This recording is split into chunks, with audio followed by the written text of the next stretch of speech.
Israeli Prime Minister Benjamin Netanyahu has clashed with Trump over U.S. demands that Israel curb military action in Lebanon to allow Washington to reach a deal with Tehran. On Friday, Arakchi said that while changes in the deal were still possible, the tentative agreement showed his country had emerged stronger from the conflict. Opening Strait a priority, nuclear talks later. At pro-government rallies held across Iran on Saturday night, residents and news agencies reported that hardliners opposed to the framework agreement loudly voiced their dissatisfaction. A resident in the northeastern city of Mashhad told Reuters that some protesters chanted, "Death to the compromiser," in an apparent reference to Arakchi. "Compromiser, resign, resign." The proposed memorandum of understanding calls for reopening the strait and lifting the U.S. naval blockade, sources on all sides of the talks said. Negotiations over Iran's nuclear program, a key rationale Trump has given for the war, would take place afterwards.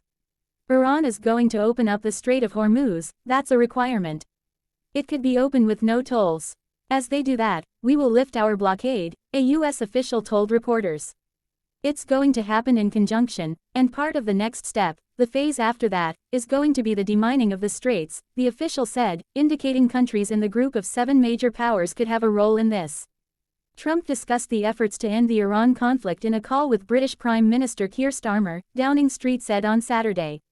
Draft terms described to Reuters by multiple sources indicate the U.S. would begin releasing billions of dollars in frozen Iranian assets and waive sanctions on its oil exports, in return for Iran opening the strait.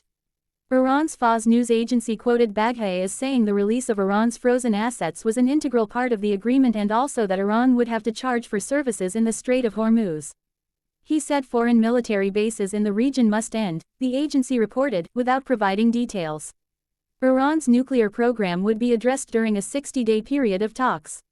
A U.S. official said the agreement would ultimately lead to the dismantling of Iran's nuclear program, with its stockpile of highly enriched uranium to be destroyed and removed.